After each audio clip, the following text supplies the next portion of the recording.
Jesús había dicho, escudriñad las escrituras, buscad las profecías, porque ellas hablan de mí. Pero ¿cómo pasó esta historia? Del Antiguo Testamento al Nuevo Testamento. Nada más quiero que piensen esto. Vamos a trasladarnos un poquito a esa época. 400 años, imagínense, ¿cuántas generaciones tenían 400 años? Tu abuelo, o tu padre, tu abuelo, tu bisabuelo, tu tatarabuelo, tatarabuelo, tatarabuelo, tatarabuelo. 400 años de silencio de Dios. No pasó nada. No había profecía, no había nada. Como si la Biblia, la palabra de Dios, se hubiera escondido. El pueblo de Israel sufrió varias guerras y en ese momento estaba bajo el dominio de los romanos, bajo una crisis muy fuerte. Se habían levantado algunos falsos cristos, unos falsos mesías, y habían muerto y no habían resucitado. No había pasado nada. ¿En qué momento hay un despertar? ¿En qué momento Dios inicia todas las profecías que había en el Antiguo Testamento se empiezan a cumplir? Algo tenía que suceder. Y fíjense que aquí hay unos personajes en la Escritura que nos marcan cómo sucedió eso. ¿Por qué el tiempo había llegado? ¿Tú te has puesto a pensar por qué naciste tú? ¿Por qué nací yo? ¿Por qué te tocó a ti nacer? ¿Por qué te tocó en esta generación? De miles de probables hermanos que pudiste haber tenido, te tocó a ti nacer. Y nacer en esta generación, y empezaste a pelear y a luchar. Y aquí estás peleando. Luchando por vivir. Bueno, algún día fue el momento en que te tocó la concepción, ¿no? En ese momento. Pero ¿cómo fue con Jesús? ¿Por qué 400 años de silencio? Ahora, imagínate eso, que todas las iglesias se cerraron, que no se escondieran todas las Biblias, que no hubiera nada. ¿Qué pasaría con el hombre? Dice que sin profecía mi pueblo se pierde, ¿verdad? Comienza a perderse, comenzamos a agarrar otras líneas que no nos corresponden. Y entonces quiero que me acompañen al Evangelio de San Lucas, capítulo 1.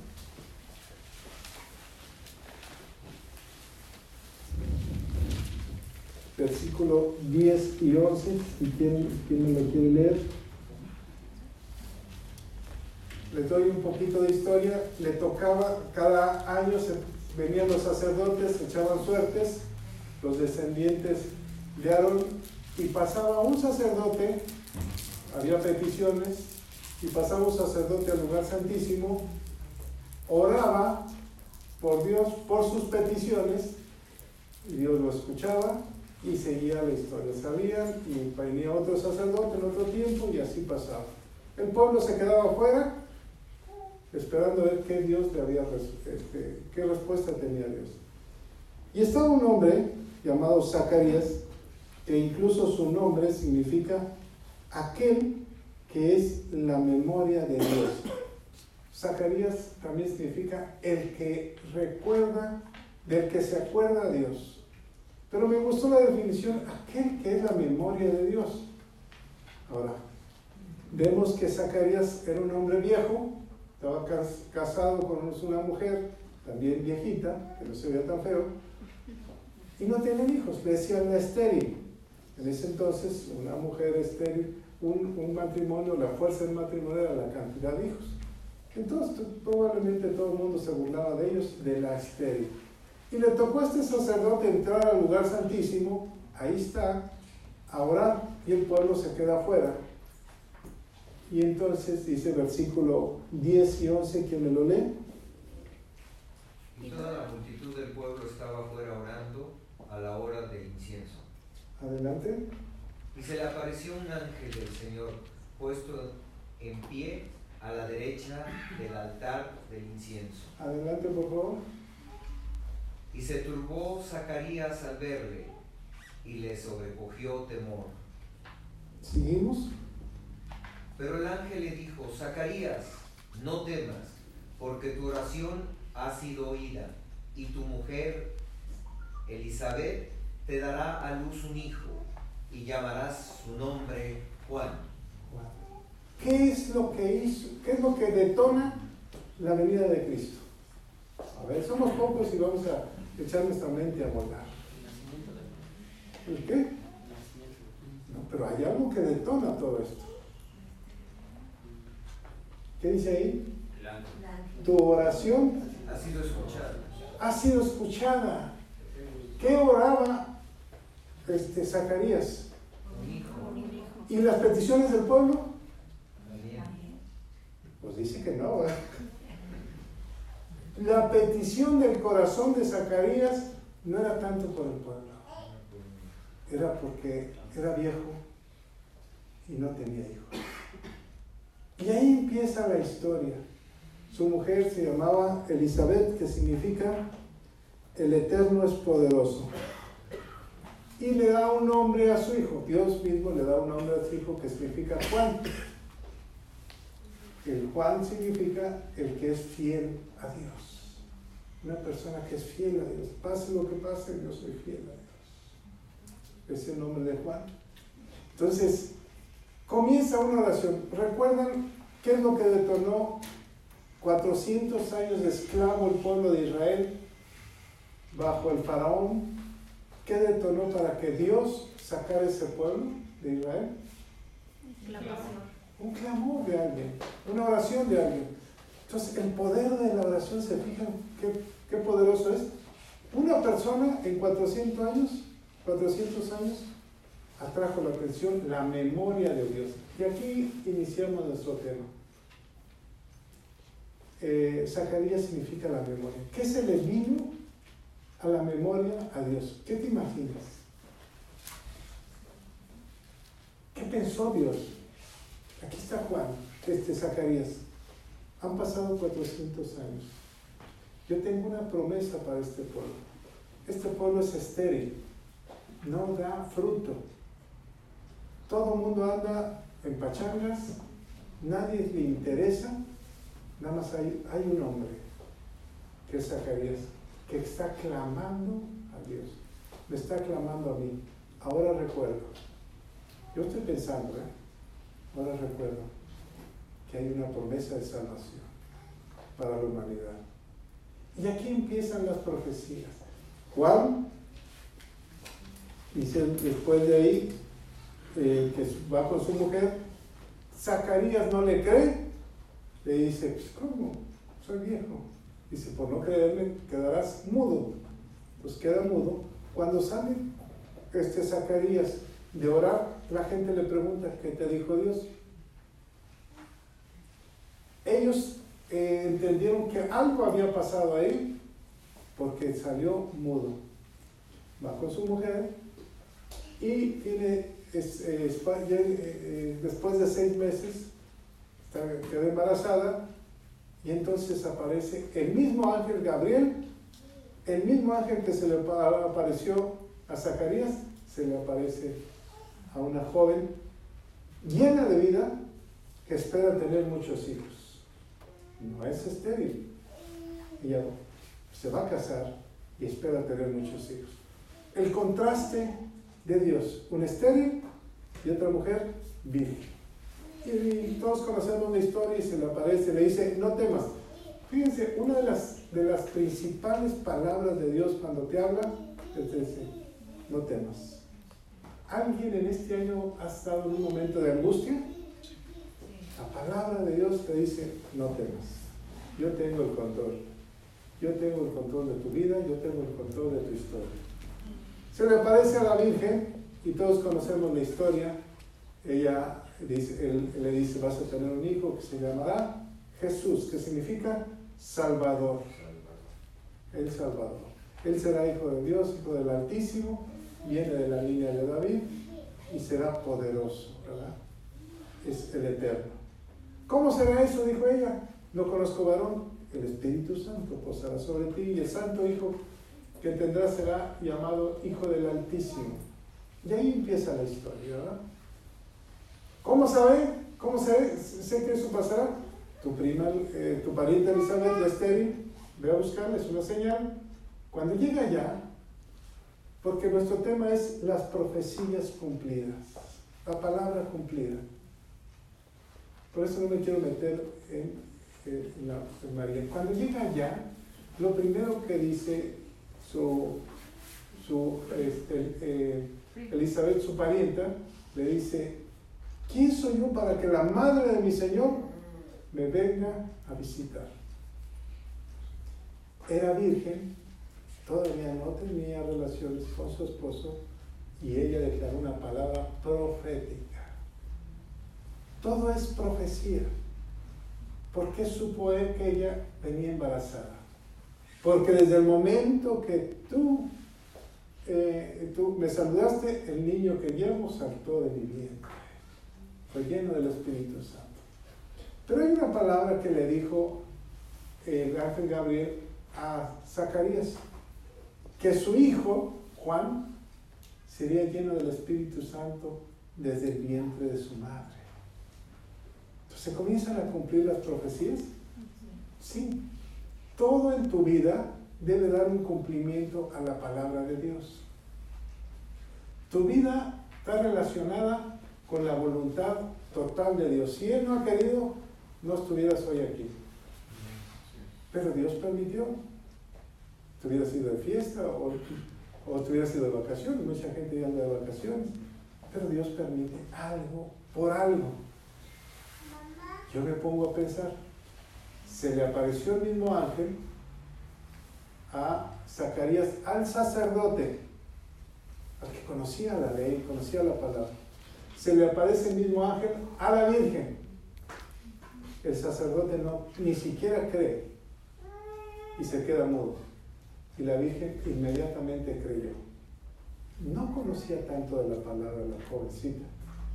Si tan solo creemos en la palabra de Dios, cosas sobrenaturales veremos. A lo mejor es más fácil regresar a nuestros tiempos y volver a empezar. Porque como Zacarías llevaba mucho tiempo, pero el sacerdote se había acostumbrado. A lo mejor necesitamos volver a empezar y traer un nuevo nacimiento. ¿Qué pasa con esos 400 años de silencio? Un hombre ora, Dios trae a memoria lo que había dicho, pero ¿qué había dicho Dios? Y entonces vamos a buscar qué dijo Dios. Cuando María va, cuando Elizabeth le da esas palabras a María, le dice, la madre de mi Señor, entonces María toma y levanta un canto de alabanza a Dios. Lucas, capítulo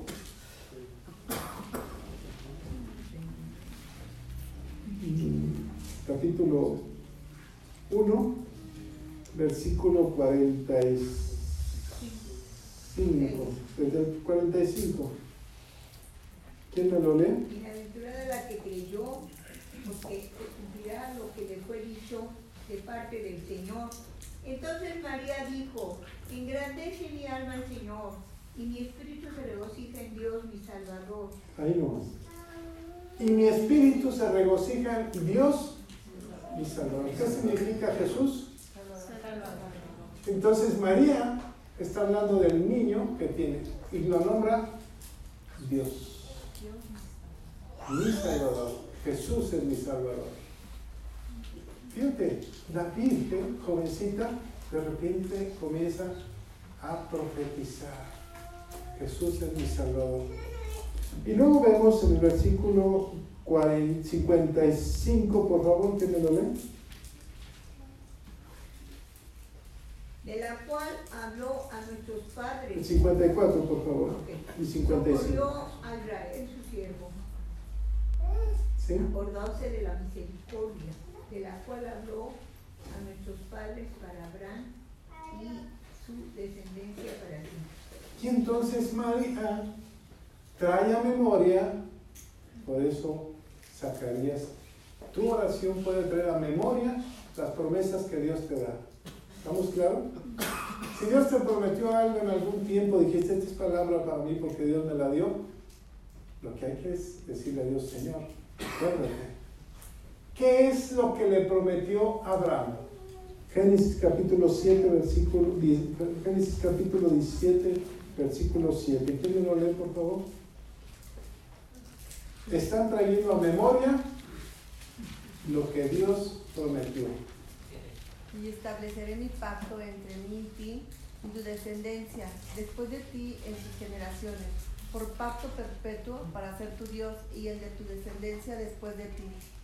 ¿Qué nos prometió? ¿Qué le prometió a Abraham? Un pacto. ¿Por cuánto tiempo? Entonces, a su descendencia por pacto perpetuo. Y vemos que Dios le promete a Abraham que él será Dios de su descendencia. Si tú recibiste a Cristo como tu Señor y Salvador, ¿qué esperas? ¿De qué?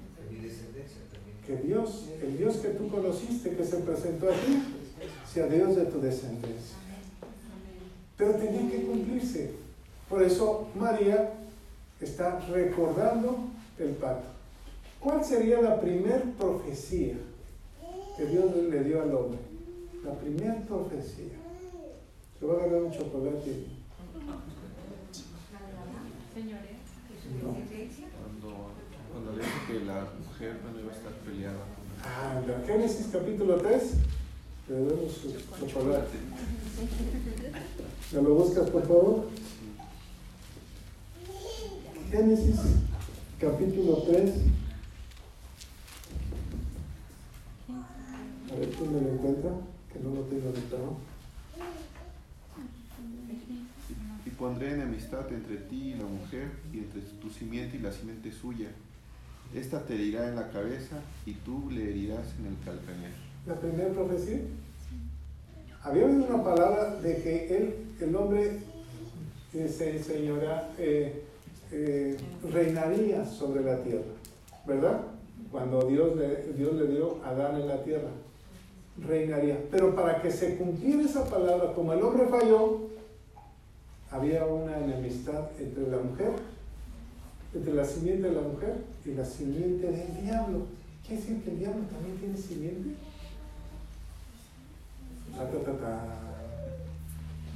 Sí, los que adoran a la muerte, los que adoran a otros dioses, los que hacen la maldad, los que renuncian a Dios, es la simiente del diablo. No, Jesús le dijo, ustedes son hijos del diablo. ¿Recuerdan? Se los dijo, porque no hacen la voluntad del Padre. Entonces, había un pleito que tendría que hacer. ¿A quién tenía que venir? La simiente de la mujer. Fíjate, María, la simiente de la mujer. Dios hecho hombre en la mujer. Y aquí vendría a cumplirse. Hay profecías, por ejemplo, esta profecía probablemente se escribió en el año 30 de la creación. Ahorita estamos viviendo el año 5780, según los judíos, desde la creación hasta ahorita. Cristo parte la historia en el Antiguo Testamento y el Nuevo Testamento hace más de 2000 años, poquito más de 2000 años.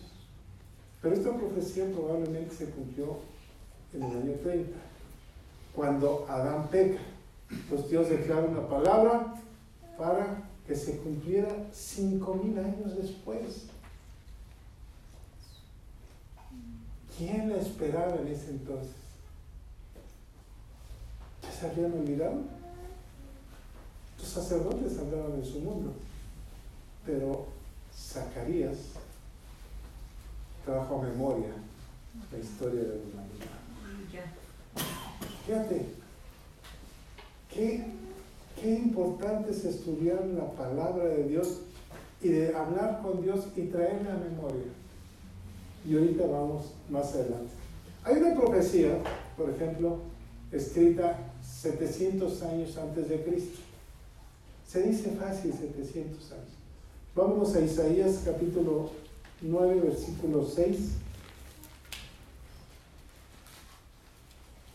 ¿Cuántos años dura el hombre? Vive el hombre.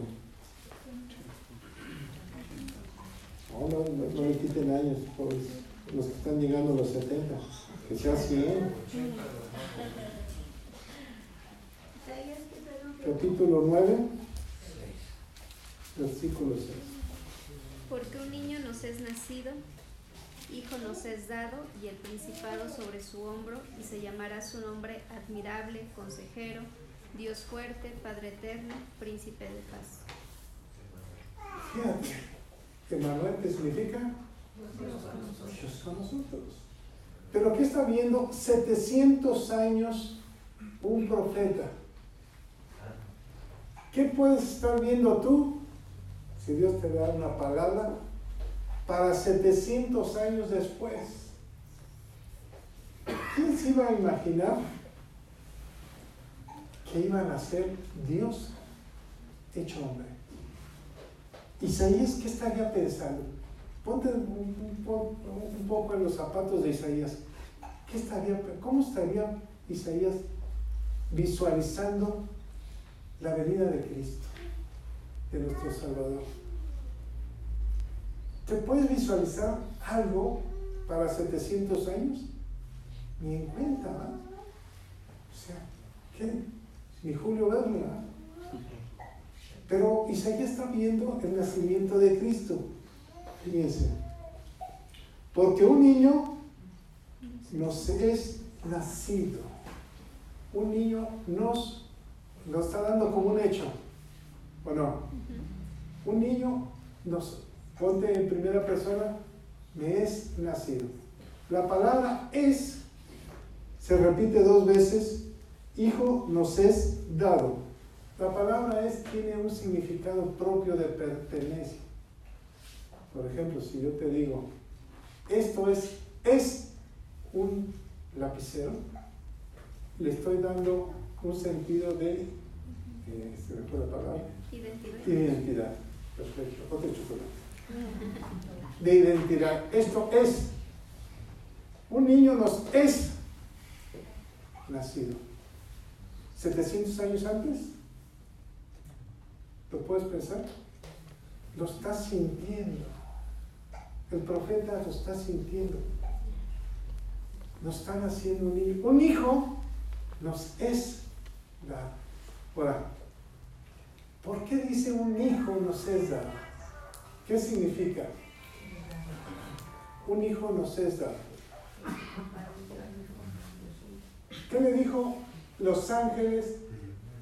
El ángel Gabriel a María. Un hijo le es dado a la humanidad. Le es dado a la humanidad. Un hijo, ¿a ti te puede dar un hijo Dios? ¿Cómo?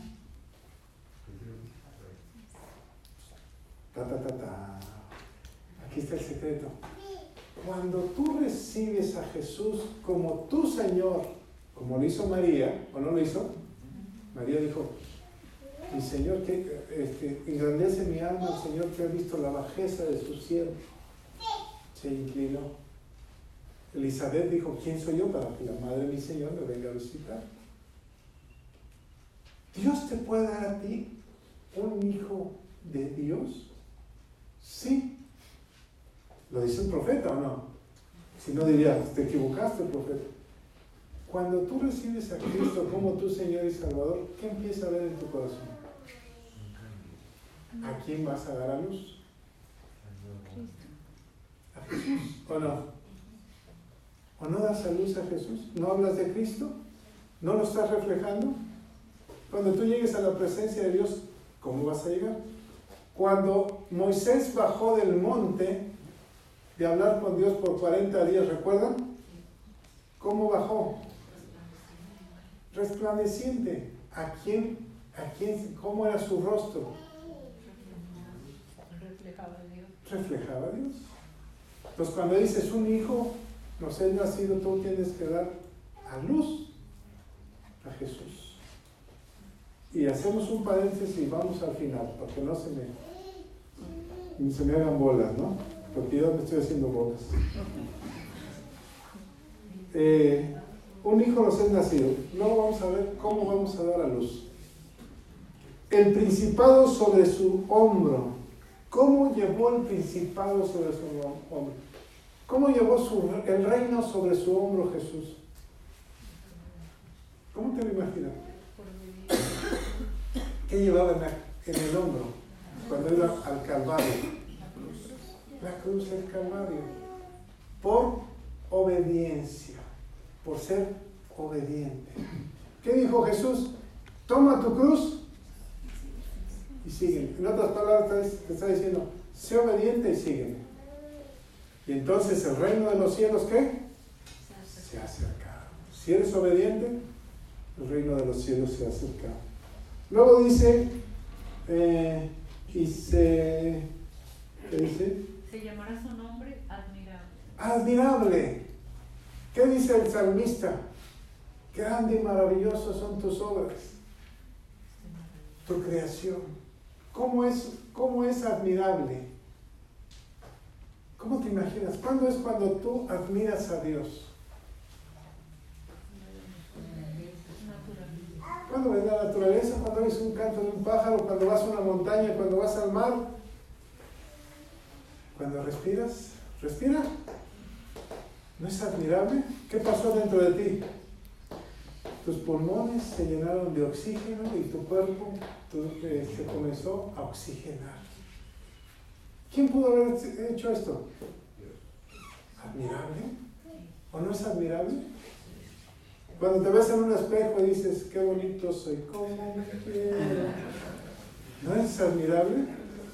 Cuando ves el nacimiento de un niño, ¿no es admirable?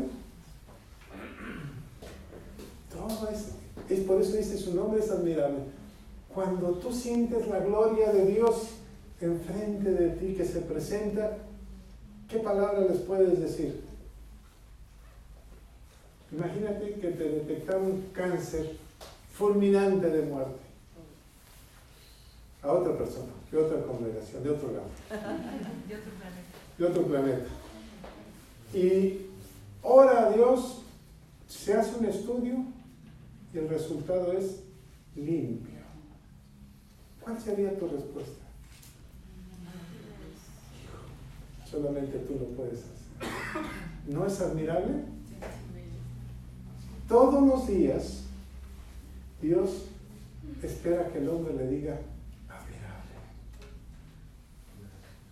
En el frío, que ahorita seguro que mucha gente se quedó a ver la película de Tintán por el frío,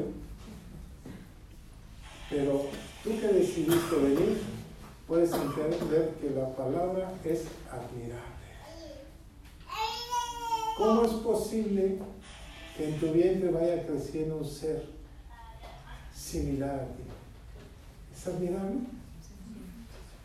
Es admirable. Bueno, el escuchar es símbolo de admiración a Dios. ¿Qué pasaría si no escucharas? ¿Vivirías en un silencio total? Luego, su nombre es admirable. Seguimos, consejero. Algunas Biblias hablan de admirable consejero junto. ¿Por qué su nombre es consejero? ¿Cómo es posible que aquel bebé que nació en un pesebre sería el consejero de la humanidad? ¿A quién le pides un consejo? Alguien de confianza que sabe ¿Para qué es un consejo? tener guía. ¿Para alinearte o no? ¿Para guiarte, para exhortarte, para corregir? ¿Quién es nuestro consejero actual? El Espíritu Santo. El Espíritu de Dios. ¿Y quién le dio la vida a Jesús?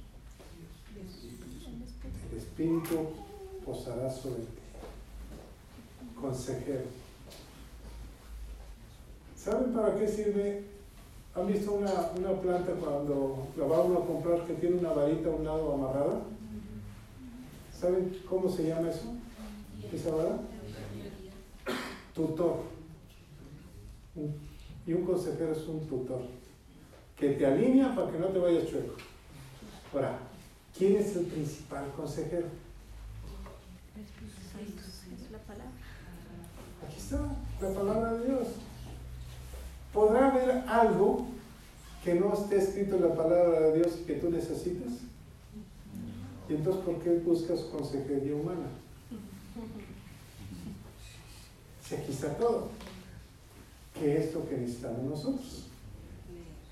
Leer la palabra. Y luego vamos terminando. Consejero, Dios fuerte. El Dios fuerte significa guerrero. Dios peleando por lo que Él ha creado.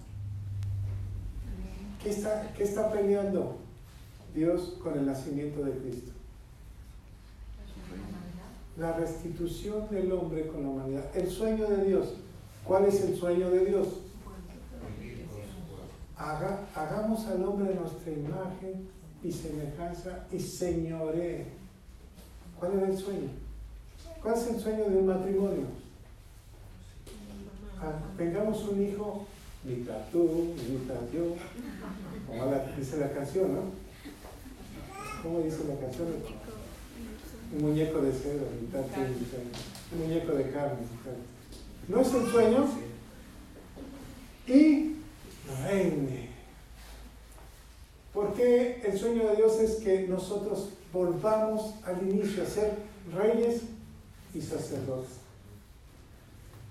Luego seguimos, Padre eterno.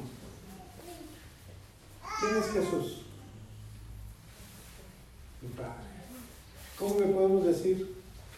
Abba, Papito. Muchos de nosotros ya no tenemos Padre en la tierra, pero tenemos el Padre celestial.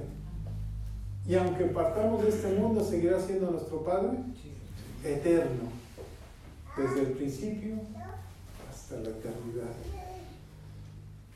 ¿En quién podemos confiar? En nuestro Padre eterno. Y terminamos con Príncipe de paz. ¿Qué dijo Jesús cuando partió? Mi paz os dejo. Mi paz os dejo. No como el mundo la conoce. Entonces, ¿cómo podremos vivir en el principado de la paz en este mundo de guerra? Mira, esta Navidad el comercio nos gana. ¿Te fijas cómo anda la gente de loca? Comprando, peleándose, los centros comerciales llenos, todo saturado. ¿Qué es lo principal? ¿Quién es el invitado principal? Jesús. Vamos al libro de Lucas, capítulo 2.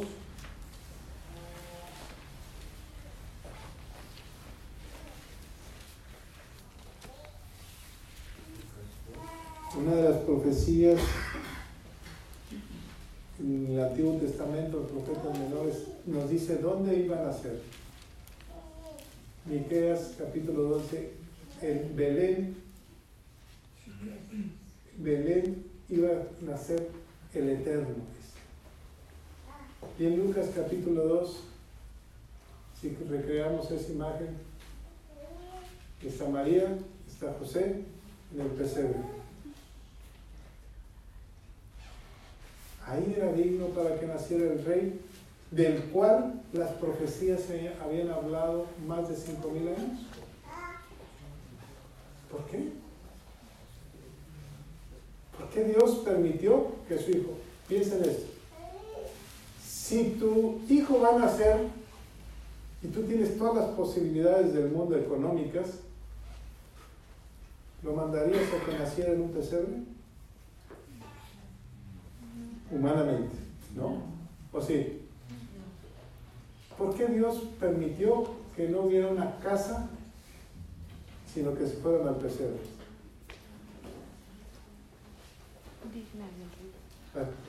Échenle ganas, pues acá somos pocos. ¿Por qué Dios lo permitió? ¿Se le olvidaría a Dios de que iba a nacer su hijo? Para ver la humildad de Jesús. Para ver la humildad, muy bien. ¿Qué más? Bueno, Dios es humilde, ¿no?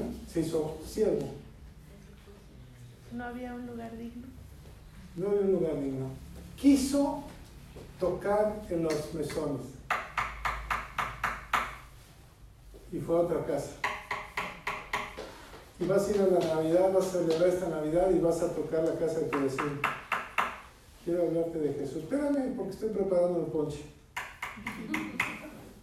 Híjole, vos tengo invitados. Quiero traerte la Biblia. No vengas a aleluya ahorita. Porque en este tiempo nos olvidamos de Jesús. Dice la palabra que a los suyos vino y los suyos no le conocieron. ¿Por qué no nos conocieron? ¿Quiénes son dignos de recibir a Cristo? ¿Quién? ¿Quién era digna de recibir en su vientre al Mesías? Una mujer que le creyó a Dios. Y dice la Escritura que el ángel le dijo, porque no hay nada imposible para Dios. Tenía que venir en algo sobrenatural. Si María, porque Dios es un caballero, y respeta, si María le hubiera dicho que no, ¿qué hubiera pasado? ¿Cuántas casas en Belén le dijeron que no? Todas, ¿o no? No hubo una casa que le dijera que sí. María decidió creerle a Dios. Y entonces un niño pues, ha nacido dentro de ella. Si tú le crees a Dios, dentro de ti van a hacer algo. Si tú le abres tu corazón a Dios, a Jesús, dentro de ti van a hacer algo. Juan capítulo 1, Evangelio de Juan.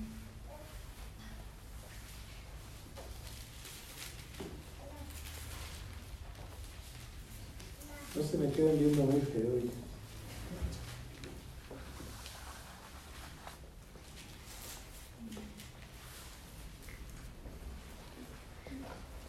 Evangelio de Juan, capítulo 1. ¿Quién me lee el 1 y el 2?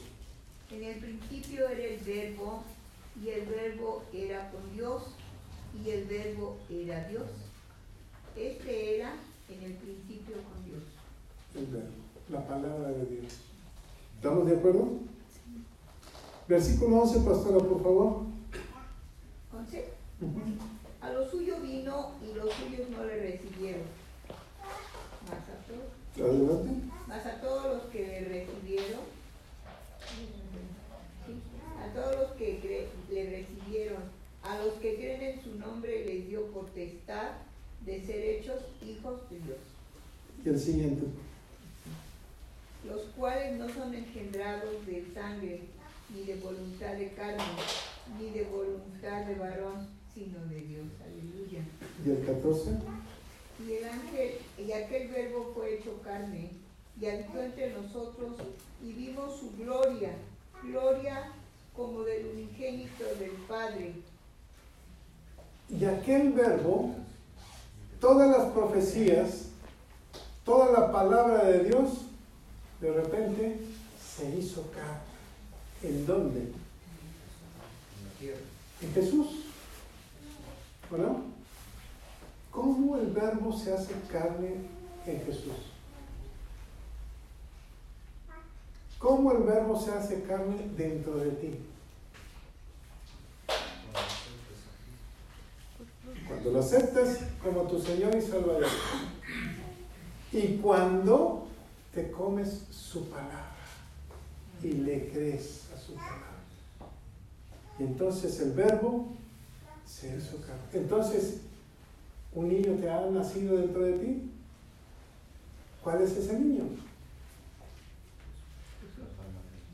La palabra. Si tú la recibes, comienza a desarrollarse dentro de ti Jesús. Por eso dice, un niño pues ha nacido. ¿Puedes decir, pensar esto? Un niño me ha nacido. ¿Puedo quedar yo simbólicamente embarazado? ¿Lo dijo Isaías? ¿Se lo dijo los ángeles? Sí, siempre y cuando creas en la palabra. Yo te quiero invitar esta noche, el que quiera hacer un compromiso de creerle a su palabra. Lo que va a cambiar tu historia es la palabra de Dios. Vamos a celebrar la Santa Cena. ¿Qué simboliza la Santa Cena? Vas a comer el pan que dijo Jesús, es mi carne, y la sangre que es el vino. El vino que es la sangre, que es el arrepentimiento, el reconocimiento de Jesús con esa cruz en el Calvario. Cuando nosotros comemos el pan que simboliza la palabra, entonces le estamos creyendo a Dios. Lo harás esto en memoria